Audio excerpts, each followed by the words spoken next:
सदगुरु कबीर साहब से किसी भक्त ने प्रश्न पूछा है कि मनुष्य सुख चाहता है, शांति चाहता है, सफलता चाहता है, लेकिन संसार में ऐसे बहुत कम लोग हैं जिनको सुख मिलता हो, शांति मिलती हो, सफलता मिलती हो। जहाँ जहाँ मनुष्य सुख ढूंढने के लिए जाता है वहाँ वहाँ उसको और ज़्यादा दुख मिलता है।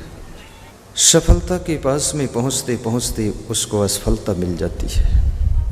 जीत की बाजी मारने का अवसर आता है और एक क्षण में समीकरण परिवर्तन होते हैं, जीत हार में बदल जाती है। ऐसी परिस्थितियों में मनुष्य निराश हो जाता है, हताश हो जाता है, डिप्रेशन में चला जाता है और सोच में पड़ जाता है कि अब क्या करूं।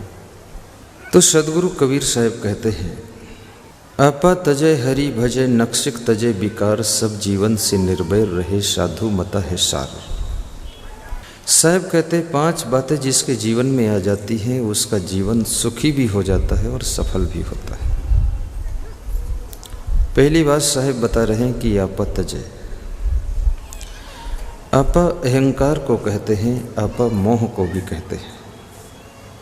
मनुष्य जहाँ जहाँ मोह करता है और जिन जिन चीज़ों का अहंकार करता है वहीं वहीं मनुष्य दुखी ज़्यादा होता है। मोह दुख की चाबी है। जितना ज़्यादा इस संसार में मोह करोगे उतना ज़्यादा दुख पाओगे। आज आदमी अपने दुखों से कम दुखी है, दूसरों में मोह कर करके ज़्यादा दुखी होता है। हर माँ बाप कहते हैं कि हमें और कोई चिंता नहीं है, हमें केवल अपने बच्चों की चिंता है।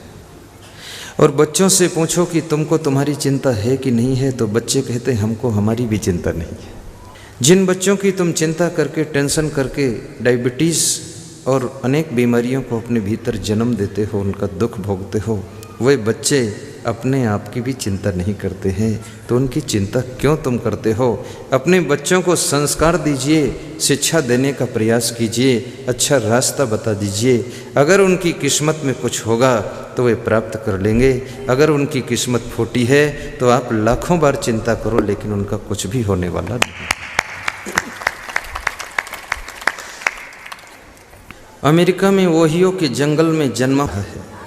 कभी माँ की गोद में सो जाता है तो कभी झोपड़ी में माँ उसको लोरी सुनाती है और सुला देती है। धीरे धीरे बालक पल रहा है, बढ़ रहा है। बालक के पिता मर चुके हैं। माँ के मन में बड़ी आशा है। माँ सोचती है बालक बहुत गरीबी में पला है, गरीबी में बढ़ा है, लेकिन ये बालक एक दिन बहुत कुछ करेगा। ओहियो के जंगल में पैदा हुआ है, झोपड़ी में पलता है, लेकिन वो बालक आगे चल करके माँ के संस्कारों को प्राप्त किया है और माँ की दुआएं साथ में हैं। कोई संत की कृपा भी है। वही बालक जिसने झोपड़ी में जन्म लिया था वो अमेरिका का राष्ट्रपति बनता है।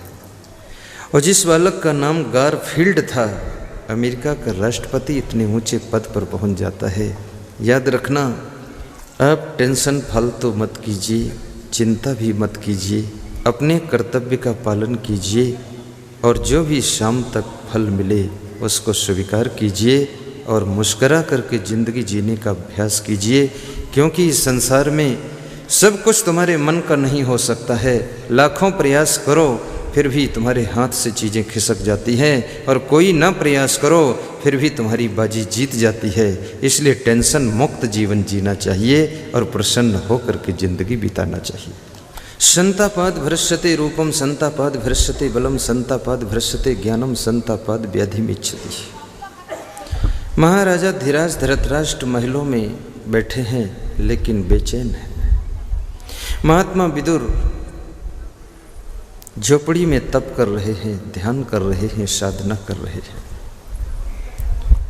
याद रखना, महलों में रहने की आवश्यकता पड़े तो महलों में भी प्रेम से रह लेना, और कभी झोपड़ी में गुजारा करना पड़े तो भी हंसते हुए गुजारा कर लेना। महलों से और झोपड़ी से प्रभावित मत होना। अपने आप को हर परिस्थिति में, हर संकट में, हर संघर्ष में संभाल करके रखना।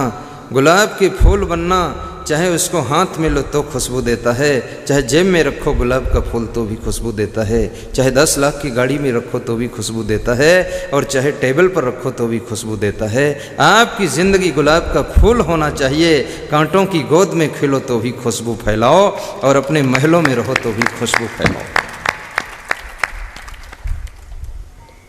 इस संसार में हर चीज़ की उन्नति करना, उपलब्धि करना आसान है, लेकिन प्रसन्न रहना बहुत कठिन है। मनुष्य का मन छोटी छोटी बात में खिन्न हो जाता है। खुशियों के लिए बहुत सी बातें चाहिए, और दुखी होने के लिए छोटी सी बात काफ़ी है।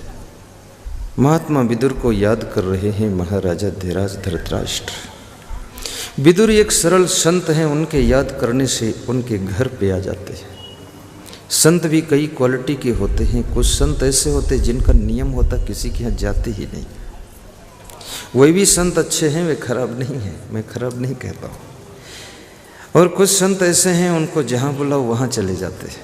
तुम खेत में बुलाओ तो खेत में भी चले जाते हैं। आज तक मुझे 25 साल हुआ अपने आश्रम में ज्वाइन हुए, मैं कभी आश्रम के खेत में नहीं जाता हूँ।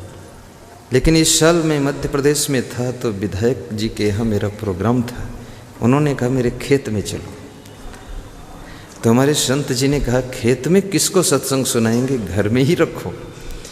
तो बोले नहीं, खेत में चलो, वहाँ चना चबाएंगे गुरु जी। तो वहाँ ले जा करके चना का बूट चबवाया, वहाँ फ़ोटो खिंचवाया, पत्रकार को बुलवाया, तहसीलदार को बुलवाया, और वहाँ अफसरों को बुलवाया, वहीं चना के खेत में दान करवाया। बोले ये कोई अलग आनंद है गुरुदेव। तो मैंने कहा साधु बनने के बाद पहली बार चना के खेत में चना चबा रहे। कुछ ऐसे भी संत होते हैं जो कभी किसी के यहाँ जाते हैं और नहीं मन है तो नहीं जाते हैं। वो संत की अपनी मौज है। कहा जाता है कि राजा की फौज और साधु की मौज, इनका कोई आकलन नहीं कर सकता है, कितना रेलम रेल करेंगे। महात्मा विदुर एक सरल संत हैं, वे धृतराष्ट्र के बुलाने से आ जाते हैं। महाराजा धीराज धृतराष्ट्र की दशा को देख करके विदुर के मन में दया आ जाती है। आप किसी को दुखी देखते हैं, परेशान देखते हैं, बेचैन देखते हैं तो आपके मन में थोड़ा सा करुणा उमलती है। लेकिन जब आदमी संवेदनहीन हो जाता है तो किसी को दुखी देख करके भी उसके अंदर कोई प्रभाव नहीं पड़ता है। मैंने एक बहुत बड़े पुलिस अफसर से पूछा कि इतने लोगों की हत्याएं होती हैं, कत्ल होते, मर्डर होते हैं, आपके मन में कुछ दुख दर्द होता है कि नहीं? तो उन्होंने कहा ये रोज ही का धंधा है, कहाँ तक दुख दर्द करूं, चलता रहता है महाराज। ठीक है। तो हमने कहा कब दुखी होते हो? कहा जब मेरी पत्नी को, मेरे बच्चों को कुछ होता है तब दुखी होता हूँ, बाकी तो संवेदनहीन हो गया। महात्मा विदुर कहते हैं राजन, आप राजमहलों में रह रहे हो लेकिन आपके मन में प्रसन्नता नहीं है, चेहरे पर खुशियां नहीं, आखिर कारण क्या है?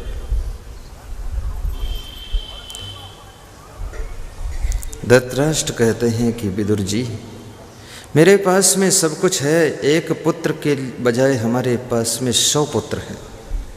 आज जिस महिला के एक पुत्र नहीं होता वो दुखी होती है कि एक संतान हो जाती, गुरुदेव आप ही की कृपा हो जाती तो ठीक था। लेकिन याद रखना, महाराजा धीराज धृतराष्ट्र के 100 पुत्र हैं फिर भी वे दुखी हैं। पुत्र से सुख नहीं मिल सकता है, पुत्र नहीं है तो उससे दुख भी नहीं है, और पुत्र है तो उससे सुख पाना चाहते हो, बहुत बड़ी गलती में हो तुम। पुत्र अपने लिए सुख ढूंढ रहा है और तुम पुत्र से सुख तलाश कर रहे हो कि पुत्र सुख देगा। ये तो पुत्र इसलिए जन्म दिया जाता है कि सृष्टि की संरचना चलती रहे, संसार बिल्कुल बंद ना हो, व्यवस्था जारी रहे। दूसरी चीज़ पुत्र की इसलिए आवश्यकता पड़ती है कि बुढ़ापे में तुमको पानी कौन देगा, इसलिए भी पुत्र पैदा किया जाता है। ज़्यादातर लोग पुत्र को जन्म इसीलिए देते हैं कि जब हम लाचार हो जाएंगे तो हमारा सहारा कौन हो।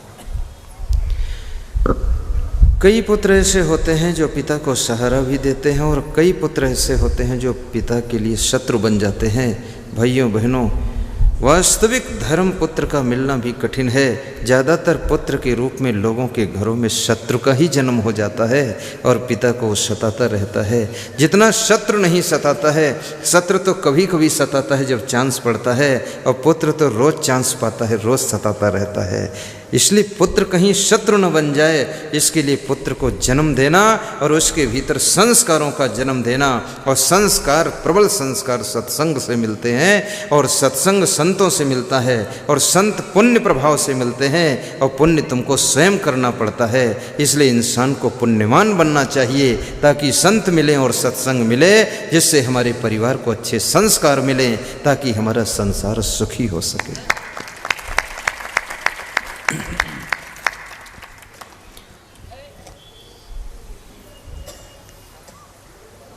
राजा सगर के 60,000 पुत्र थे, लेकिन बहुत दुखी हुई।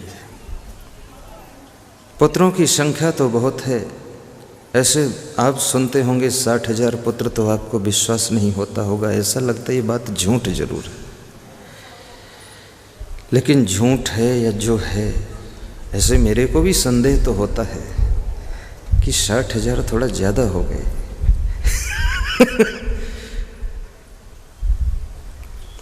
लेकिन राजा सगर के हैं तो हमें कोई प्रॉब्लम भी नहीं, वो जाने उनके पुत्र जाने। तो राजा सगर के 60,000 पुत्रों की संख्या तो उन्होंने बहुत बढ़ाई, लेकिन उनको संस्कार नहीं बढ़ा सके।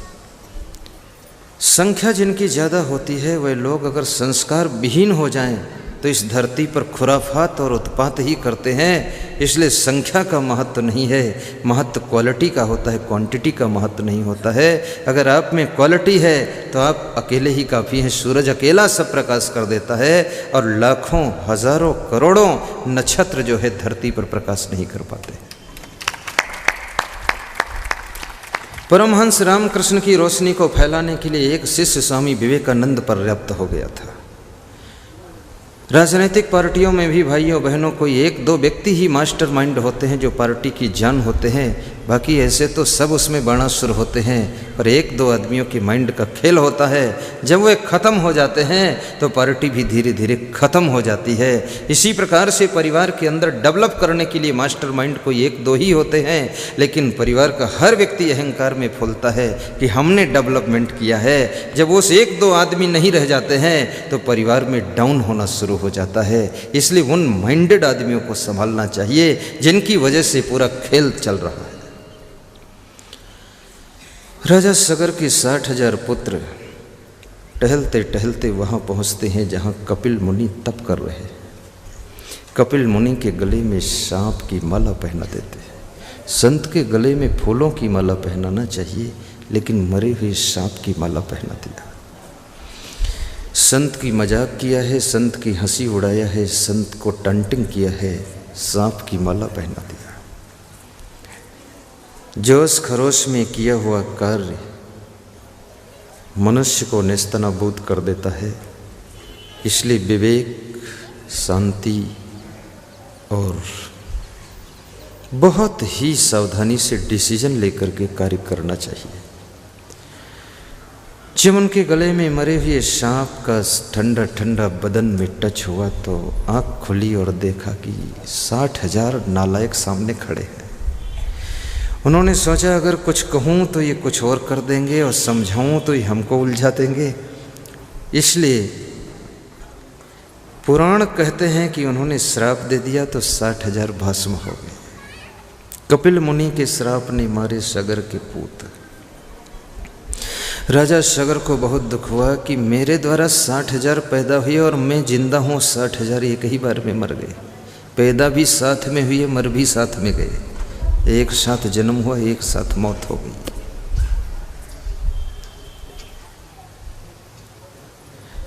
100 पुत्र हैं धृतराष्ट्र के, लेकिन कोई अहंकारी है, कोई आलसी है, कोई क्रोधी है, कोई लोभी है। धृतराष्ट्र कभी कभी समझाते हैं लेकिन मोह में अंधे हैं। धृतराष्ट्र वास्तव में बाहर की आंखों से अंधे हैं। बाहर से अंधा होना उतना खतरनाक नहीं है जितना भीतर से मोह में जब आदमी अंधा हो जाता, कामांध हो जाता, लोभांध हो जाता है, तब उसका ज़्यादा पतन होता है। मदांध व्यक्ति न जाने कहाँ गिरेगा, कामांध व्यक्ति न जाने कहाँ गिरेगा। याद रखना मेरे भाइयों बहनों, बाहर की आंखें कमज़ोर हों तो कोई दुख करने की बात नहीं है। सूरदास के पास में बाहर की आंखें नहीं थीं, लेकिन इतना ज्ञान हुआ था कि 1.25 लाख पदों की रचना किया था। और आज हमारे धृतराष्ट्र के पास बाहर की आंखें नहीं, उसकी कोई बात नहीं है, लेकिन वे भीतर से भी अंधे हो गए हैं। विवेक और विचार की भी आंखें उनकी फूट गई हैं, इसलिए वे मोह में निर्णय ले रहे हैं, जिसके कारण उनके परिवार का पतन होने वाला है। जिसके प्रति मोह हो जाता है उसके पक्ष में तुम बोलना शुरू कर देते हो। जिसके प्रति द्वेष हो जाता है उसकी गलतियां नहीं हैं, फिर भी उसकी अच्छाइयों को भी तुम गलत बताने लग जाते हो। इसलिए कहा जाता है कि एक सासू को भी मोह से बचना चाहिए। अगर आपके 2 बहुएं हैं, एक बहू से तुम्हारा मोह हो गया, वो अगर देर में सो करके उठती है तो तुम कहोगी रात में बहुत काम किया था इसलिए थक गई तो सो रही है। दूसरी बहू से नफरत हो गई, अगर वो कहीं देर तक सो गई तो तुम कहोगे इनका तो यही धंधा है, इसके माँ बाप भी ऐसे नालायक खूब सोते हैं, ये भी सोती है। वहाँ तक तुम कह डालोगे। जिससे द्वेष हो जाता है उसकी गलतियां ही गलतियां तुमको दिखाई देने लग जाती हैं। जिससे मोह हो जाता है उसकी गलतियां भी अच्छाइयों के रूप में दिखाई देने लग जाती हैं।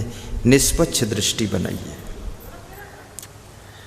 जब निष्पक्ष दृष्टि होगी तभी सत्य का तुमको दर्शन होगा।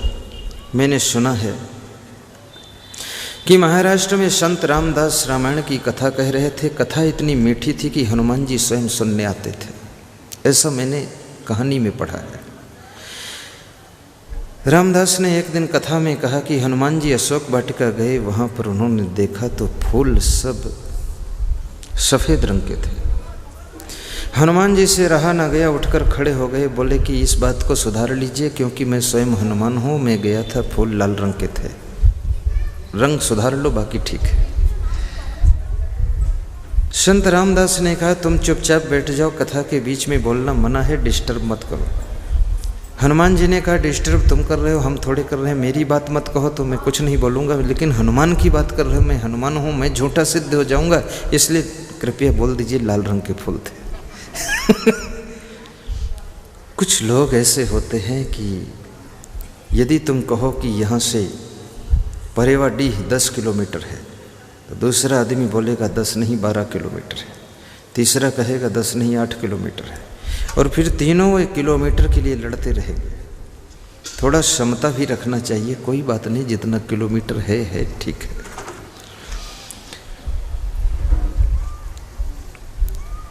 हनुमान जी अपनी जिद में आ गए कि बात तो सत्य ही रहे कि झूठ नहीं बोल सकते हो, व्यासगादी पर बैठकर कैसे झूठ बोल रहे हो।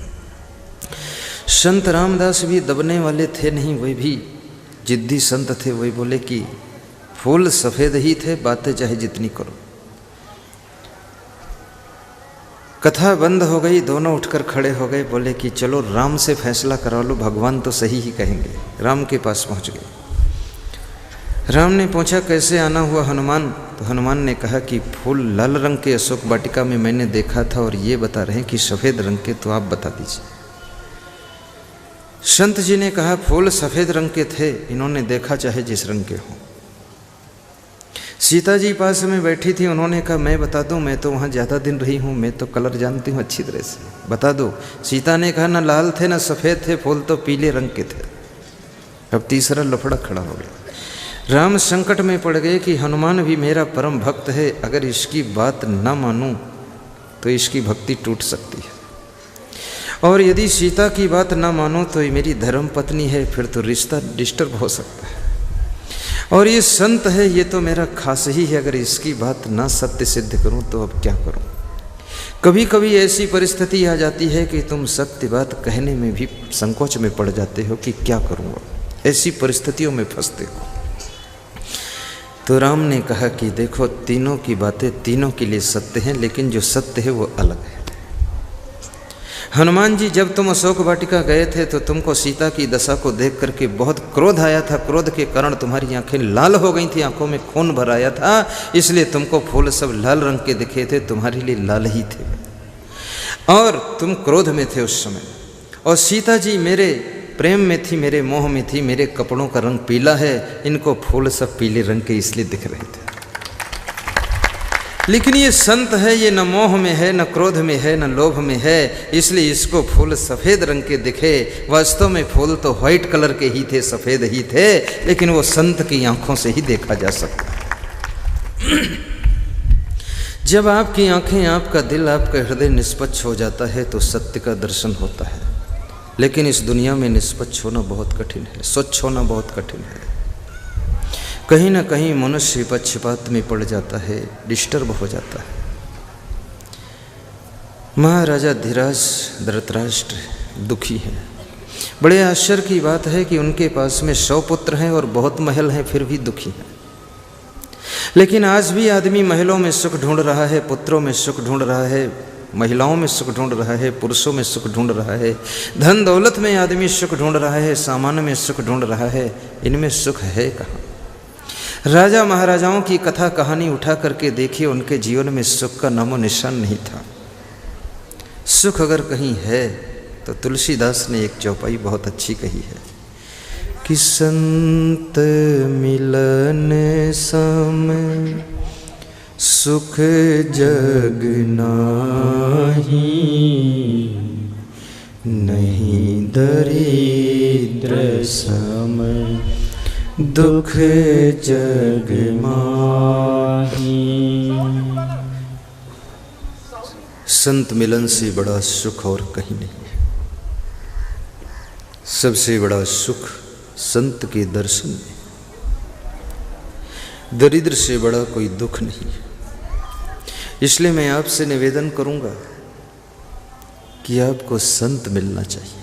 अभी एक उद्योगपति के घर पर नागपुर में मैं गया था। युवराज आठोने नाम उनका है, युवराज आठोने। महाराष्ट्र के नाम बड़े विचित्र हैं, युवराज आठोने। तो मैंने उनसे पूछा कि आप घर में बहुत कम मेंबर हैं और घर बहुत बड़ा है आपका। बोले ये साधुओं के लिए, हम तो 2 ही हैं पति पत्नी, लेकिन संतों के लिए बनाया हो। महीने में जब तक कोई संत नहीं आता है तब तक हम दोनों पति पत्नी बेचैन हो जाते हैं। अच्छे से अच्छे संत को ढूंढ लाते हैं और ढूंढ करके उसको 2-4-6 दिन यहाँ रखते हैं, उसका सत्संग सुनते हैं। आसपास वालों को 200-400 लोगों को बुलाता हूँ, इस हाल में बिठाकर सत्संग सुनवाता हूँ। महाराज जी, इस महल में सुख नहीं मिलता है, लेकिन इस महल में जब सत्संग की चहल पहल होती है तब हमें सुख की अनुभूति होती है। सत्संग से सुख प्राप्त होता है। बार बार सत्संग मिलना चाहिए। जैसे आपकी गाड़ी में जब डीजल और पेट्रोल खत्म हो जाता है तो गाड़ी रिजर्व में लग जाती है। जब गाड़ी रिजर्व में लग जाती है तो आप क्या देखते हो? आप बार बार यही देखते हो कि पेट्रोल पंप कहाँ है, कहाँ है, कहाँ है, और जाकर तेल फुल करा लो। इसी प्रकार से आपकी जीवन की गाड़ी भी जब रिजर्व में लगने लग जाए तो सत्संग रूपी पेट्रोल पंप पर जाकर के ज्ञान और संस्कारों से अपने जीवन को फुल कर लेना, ताकि आपका काम साल भर चलता रहे।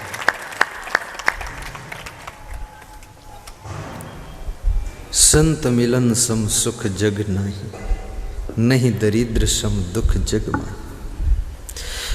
ऐसे कार्य करना जिससे आपके घर में दरिद्रता ना आने पाए।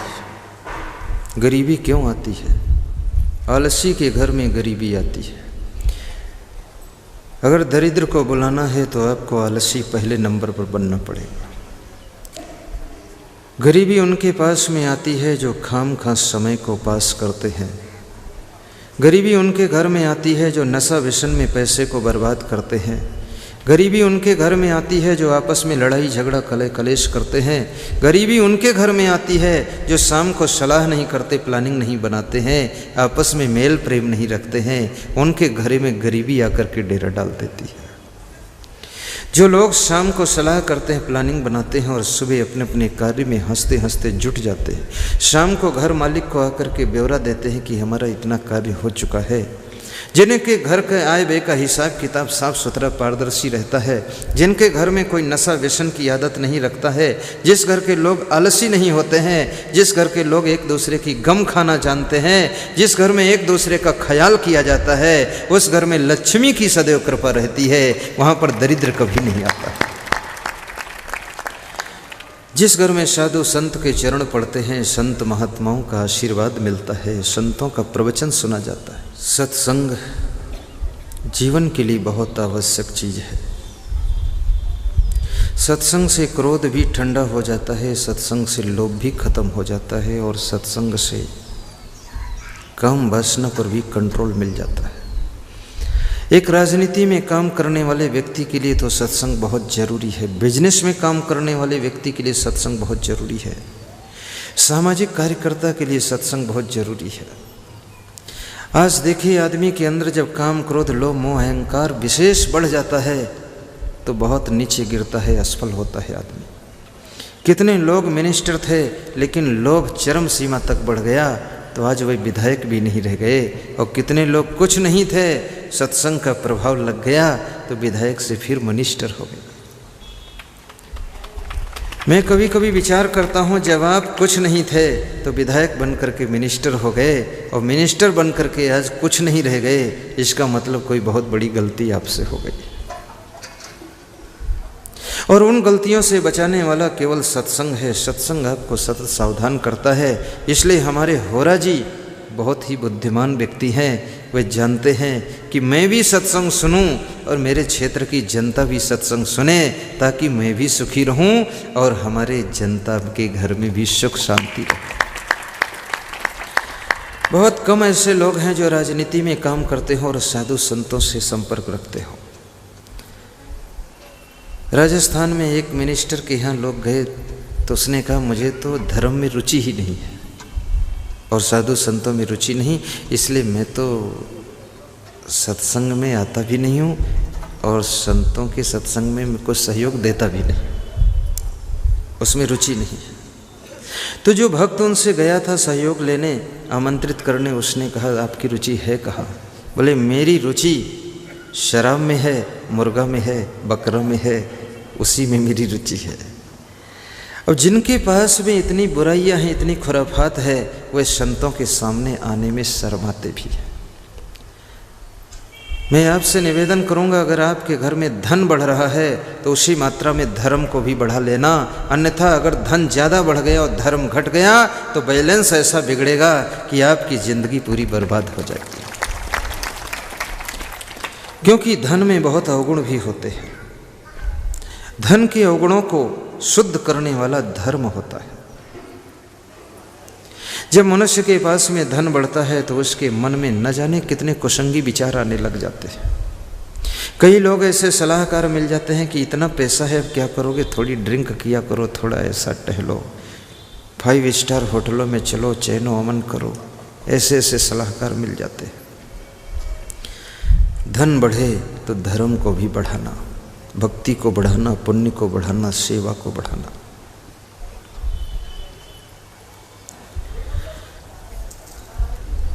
महाराजा धीराज धृतराष्ट्र दुखी हैं, चिंतित हैं, टेंशन में हैं। उनको समझा रहे हैं विदुर जी। क्या कहते हैं? संतापाद भ्रश्यते रूपम। हे राजन, संताप करने से, टेंशन करने से मनुष्य की 4 चीज़ें नष्ट हो जाती है। 4 चीज़ों का नुकसान होता है। आज मैं आपको भी बता देना चाहता हूँ, क्योंकि हमारे भारतवर्ष में भी बहुत अब टेंशन होने लगी है। लोग, यहाँ तक है 15 साल के बच्चों को भी टेंशन होने लग गई है। इसलिए आदमी के चेहरे पर प्रसन्नता की रेखाएं बहुत कम दिखाई देती हैं। आदमी का चेहरा देखो तो उसके पास में सब कुछ है, लेकिन चेहरे पर खुशियाँ नहीं। लोग ऐसे लंबे लंबे चेहरे बनाकर बैठते हैं, लगता है कुंभकर्ण है कि मेघनाद है, कौन बैठे हैं। खुशियाँ नहीं है। अगर खुशियों को खो करके तुमने नासवान चीज़ों को इकट्ठा किया है तो ये तुम्हारी वास्तविक सफलता नहीं है। अपनी खुशियों को भी बचा करके रखिए और उसके बाद में भौतिक उन्नति कीजिए, इसका नाम सफलता होता है। संतापाद भ्रश्यते रूपम। हे राजन, टेंशन करने से, तनाव करने से, चिंता करने से मनुष्य का सुंदर रूप नष्ट हो जाता है। इसलिए आप देखते हैं कि बचपन से ज्यों ही मनुष्य जवानी में प्रवेश होता है त्यों ही वो बदसूरत होता चला जाता है। चेहरा ऐसा हो जाता है कि देखने लायक नहीं है। कितने लोग तो अपने चेहरे को खुद भी अब नहीं देख रहे हैं, शीशा देखना बंद कर दिया। कहते हैं वैसा दिखाई देता हूँ जैसे भूतनाथ खड़े हैं, कौन देखे, बहुत बदसूरत हो। और ये भी निवेदन करूँगा कि ज़्यादा भोजन करने से भी खूबसूरती खत्म हो जाती है, इसलिए अधिक भोजन मत करना। बुद्धि घटे बहु भोजन खाए। हमारे साथ में बैठे हैं संत जी उधर वाले, एक दिन इन्होंने भोजन नहीं किया और मंच संचालन किया, तो हमने दूसरे दिन कहा आपका मंच संचालन आज सबसे बेहतरीन था। बोले गुरुदेव भोजन नहीं किया था, कल केवल नाश्ता किया था इसलिए बेहतरीन था। जब भोजन कर लेता हूँ तो थोड़ा सा अगर ज़्यादा हो गया तो दम फूलता है। ऐसा बता रहे थे हमसे। तो मैंने कहा कि फिर भी भोजन थोड़ा तो करना पड़ेगा, कर लेना। बोले बहुत सावधान हो गया। बुद्धि घटे बहु भोजन खाए। आज भंडारा मेरा बना था लेकिन मैंने भोजन नहीं किया, व्रत ले लिया, क्योंकि भोजन करने से नींद आती, सुस्ती आती। तो मैंने सोचा कि भोजन छोड़ो आज का, क्योंकि तुरंत फिर बैठना है प्रवचन में। और मैं 5 मिनट लेट हो गया तो ही मेरे पास मोबाइल पहुंच गया कि सब बैठ चुके हैं, आप लेट हो गए। हमको भी आगाह करने वाले लोग हैं। लेकिन इसका अर्थ ये भी नहीं है कि खूब भूखे रहो। भूखे ज़्यादा रहोगे तो भी डिस्टर्ब हो जाएगा, थोड़ा खाओ भी, लेकिन इतना ठोंस ठोंस कर मत खाओ कि खाते खाते ही बिस्तर पर गिर जाओ, वो भी गड़बड़ है। पेट की मोटर में खाने की सवारी कम भरो, फेल हो जाएगी ओवरलोड हो जाने के बाद। 10 मिनट हर रोज टहलें शाम को खाने के बाद। मुख्यमंत्री शिवराज सिंह चौहान कह रहे थे कि मैं बहुत बिजी रहता हूँ, लेकिन गुरुदेव फिर भी उज्जैन के कबीर महाकुंभ में आपने सुनाया था कि 10 मिनट हर रोज टहले शाम को खाने के बाद। पेट की मोटर में खाने की सवारी कम भरो, फेल हो जाएगी ओवरलोड हो जाने के बाद। तो हम शाम को खाने के बाद 15 मिनट पति पत्नी दोनों जोर से टहलते हैं स्पीड से, उसके बाद सोते हैं तो गहरी नींद आ जाती है। शाम को भोजन करने के बाद जब तुम 10 मिनट तक स्पीड से टहलोगे, बिस्तर पर फिर जाओगे तो आपको गहरी निद्रा आएगी। ये बहुत सस्ता फार्मूला है, बिना पैसे का फार्मूला है। इसको प्रयोग करके देखिए, उसके बाद हमको धन्यवाद दीजिएगा। और टहलने के लिए सड़क पर मत जाइए, अपनी छत पर टहलिए, अपने द्वार पर टहलिए, क्योंकि सड़कें टहलने योग्य नहीं है। ट्रैफिक बहुत ज़्यादा है, कोई पीछे से टक्कर दे देगा तो पता चलेगा तुम बेड रेस्ट में पहुँच जाओ। लोग शराब पीकर चलते हैं, कोई ठिकाना। एक समय वो था लोग शाम को शराब पीते थे, अपने घर में सो जाते थे। आज ज़माना ऐसा बिगड़ गया कि सुबह शराब पी करके तब घर से निकलते हैं। ऐसे पागल लोग पैदा हो गए। ऐसे शराब तो कभी पीना ही नहीं चाहिए। लोगों ने शराब का नाम चिंता हरण टॉनिक रखा है, लेकिन मैं सच कहता हूँ ये चिंता हरण टॉनिक नहीं है, ये बहुत से जल्दी से चिता मरण टॉनिक है। ये चिता पर पहुँचाने वाली टॉनिक है। मैंने ज़िंदगी में कभी इलायची तक का नशा नहीं किया हूँ, न बीड़ी का नशा किया हूँ, कोई भी नशा नहीं। और हमारी ज़िंदगी में कोई प्रकार की मस्ती की कमी नहीं है। जिसके पास में विवेक जागृत हो जाता है, इंद्रियों पर ब्रेक कंट्रोल हो जाता है, वह व्यक्ति सदैव मस्ती की ज़िंदगी जीता है। ये चिंताएं क्यों होती हैं? अज्ञानता के कारण होती हैं। अगर आपको ज्ञान हो जाए तो चिंता मिट सकती है। ये शराब पीने से कहीं चिंता मिटती है? शराब बनाने वालों की चिंता नहीं मिटी है, शराब बेचने वालों की चिंता नहीं मिटी है, शराब के ठेकेदारों की चिंता नहीं मिटी है, और शराब जो पी रहे हैं उनकी चिंता कैसे मिट जाएगी? अगर शराब पीने से चिंता मिट जाती तो शराब बनाने वाले पति पत्नी बाल बच्चों सहित खूब पी लेते और चिंता मुक्त हो जाते। इससे कोई चिंता नहीं मिटती है भाइयों बहनों, ये केवल मनुष्य की भूल है। इसलिए निवेदन करूंगा, आज व्यास गादी के सम्मुख आप लोग अपने कुछ अवगुणों को दान भी कीजिए। शराब का अवगुण दान कीजिए, गुस्सा करने का अवगुण दान कीजिए, आलस्य का अवगुण दान कीजिए। अगर कुसंगत में बैठते हो, ताश खेलते हो, तो ताश खेलने की आदत को भी दान कर दीजिए। ताश में क्या है? कागज़ के पत्ते हैं, एक पत्ते पर दूसरा फेंकते रहो, झूठा खेल है, टाइम बर्बाद होता है। और मनुष्य के पास में सबसे कीमती चीज़ अगर कोई है तो वह समय है। और समय अगर तुमने खो दिया, याद रखना गाड़ी खो जाएगी, दूसरी मिल जाएगी, माइक खो जाएगी तीसरी मिल जाएगी, साड़ी खो जाएगी चौथी मिल जाएगी, लेकिन अगर समय खो गया ना दुकान पर मिलेगा, ना फैक्ट्री में मिलेगा, ना उधार मिलेगा, ना खरीदने से मिलेगा। समय गया हुआ वापस नहीं आता है, इसलिए समय को बचाना चाहिए और उस समय को अच्छे कार्य में लगाना चाहिए। चंद्र समय में चांद की ऊंचाइयों को छूना चाहिए। कभी कभी आदमी अपने समय को अधिक बातें करने में भी खोता है। बात करना भी एक आदत बन जाती है, हैबिट हो जाती है। कितने लोग ऐसे हैं उनको कोई बात करने वाला न मिले तो बेचैन हो जाते हैं, फिर घर से निकलते हैं ढूंढने के लिए, किसी को ढूंढो कोई बात करे मुझसे। लेकिन इस आदत को भी छोड़िए। शराब पी करके नशे में 12-12 घंटे पड़े रहने से भी समय बर्बाद होता है। भाइयों बहनों, मनुष्य के पास में फिजूल खर्ची बहुत है। धन भी मनुष्य कभी कभी फिजूल खर्च करता है, कभी समय को फिजूल खर्च करता है, और कभी कभी मनुष्य अपनी वस्तुओं को भी फिजूल खर्च करता है, और कभी कभी इंसान अपनी बुद्धि को फिजूल खर्च करता है। फालतू चीज़ें सोचता रहता है, टेंशन करता रहता है। आज एक आपको गुप्त बात बता देता हूँ। आप जिस बिस्तर पर सोते हो उस बिस्तर पर एक डायरी रख लेना और छोटा सा कलम रख लेना, और जब आपके मन में रात में कोई विचार आने लग जाए तो उठ करके टॉर्च जला करके अपने विचारों को डायरी में नोट कर देना। जैसे कैमरे से कंप्यूटर में लोड कर दिया जाता है, ऐसे अपने दिमाग से डायरी में लोड कर दीजिए। दिमाग को हल्का कर दीजिए, दिमाग में बार बार सोचने की फुर्सत लीजिए और डायरी में लिख दीजिए, तो आपको बहुत आनंद प्राप्त होगा।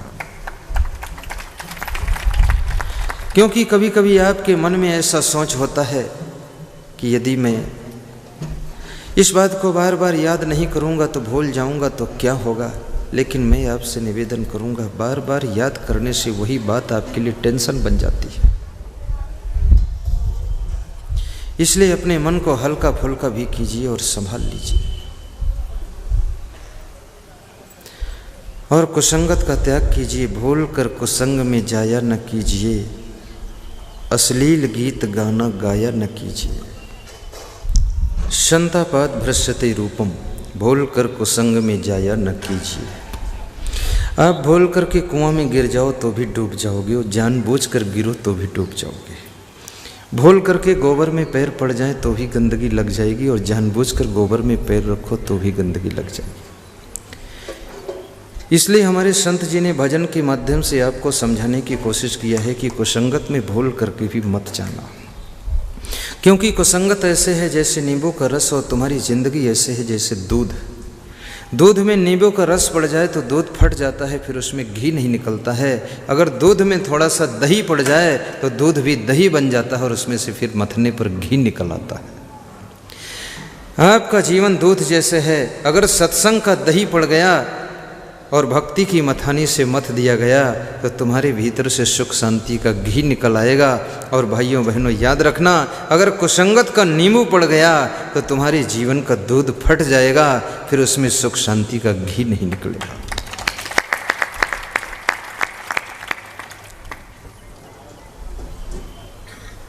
सीधे बैठ जाइए, प्रयास करो सीधे बैठने का। संतापाद भ्रष्यते रूपम, संतापाद भ्रष्यते बलम। संताप करने से, टेंशन करने से, तनाव करने से मनुष्य का शरीर बलहीन हो जाता है, धीरे धीरे भीतर भीतर कमजोर हो जाता है। संतापाद भ्रष्यते बलम। संतापाद भ्रष्यते ज्ञानम। जो लोग बहुत ज़्यादा चिंता करते हैं, टेंशन करते हैं, तनाव करते हैं, उनका ज्ञान भी धीरे धीरे नष्ट हो जाता है। रामायण की चौपाइयाँ भी भूल जाती हैं, गीता के श्लोक भी भूल जाते हैं, और धीरे धीरे अपने बच्चों के नाम भी भूलने लग जाते हैं। जब आपको अपने बच्चों के नाम भी भूलने लग जाएं और आपको अपने घर में रखा हुआ सामान भूलने लग जाए तो समझ लेना कि तुम्हारी ज़िंदगी में टेंशन का प्रभाव ज़्यादा आ गया। क्योंकि मनुष्य के पास में मेमोरी में शक्ति बहुत होती है। अधिकतर लोग 3% 4% ही अपनी बुद्धि का प्रयोग कर पाते हैं। ज़्यादातर बुद्धि का परसेंटेज परिवार के कले कलेश में ही खत्म हो जाता है। 14% बुद्धि का प्रयोग वैज्ञानिक करते हैं, जो कि नई खोज करते, नए रिसर्च करते हैं। हम आपका जीवन तो 2% 3% में ही है, बाकी तो सब वही मामा नाना काका भतीजा और नतनी नाती है चिल्लपों में बीत जाता है। सारी जिंदगी इसी टेंशन में बीतती है। आदमी अपने आप को उलझाए रखता है, बार बार माया जाल के बारे में ही सोचता रहता है। आप विचार कीजिए, आपकी बुद्धि कहाँ कहाँ फंसी हुई है, कहाँ कहाँ बुद्धि आपकी बटी हुई है। मनुष्य का मन भी एकाग्र नहीं हो पाता है, पढ़ने बैठता है, कहता है कुछ याद नहीं होता है। आजकल के बच्चों के पास में बहुत बड़ी बीमारी कि उनको कुछ याद ही नहीं होता है। और मेरी ज़िंदगी का अनुभव है, मैं याद कर लेता हूँ, बोलता ही नहीं है। क्यों नहीं याद होता है? सबसे पहली बात है, मन को जितना चंचल बनाओगे उतना ज़्यादा तुम्हारी याद शक्ति कम होती चली जाएगी। मन को स्थिर कीजिए। और मन भी आदतों को पकड़ता है। अगर इसको चंचल बनाने की आदत डाल दी तो मन चंचल रहेगा, और मन को स्थिर करने का अभ्यास कर लिया तो मन बहुत शांत भी रहेगा। दूसरी चीज़ है एकाग्रता। जिनके पास में एकाग्रता होती है उनको तुरंत सब याद हो जाता है। तीसरी चीज़ है आपकी लगन, इंटरेस्ट, रुचि। जिस चीज़ में आपकी रुचि होती है वो चीज़ आपको फट से याद होती है। बिना पढ़े लिखे लोग भी फिल्मी गाने तुरंत याद कर लेते हैं। उनसे पूछो भजन कोई याद है, कहते कोई याद नहीं है, और फिल्मी गाने गाते घूम रहे हैं। क्यों याद हो गया? क्योंकि फिल्म में इंटरेस्ट है, रुचि है, लगन है, इसलिए याद हो जाता है। आप जिस चीज़ को याद करना चाहते हो उसमें रुचि पैदा कीजिए, लगन पैदा कीजिए और उसमें इंटरेस्ट अपना पैदा कीजिए, तो आपको याद होगा। और उन लोगों को भी याद नहीं होता है जो लोग दिन भर प्रपंच करते रहते हैं। उन प्रसंगों को छोड़ दीजिए, उन पाठों को छोड़ दीजिए जिनसे आपको कुछ लेना देना नहीं है। अपने मन को थोड़ा सा हल्का रखिए। खाम खा मन के ऊपर फालतू लोड मत डालिए।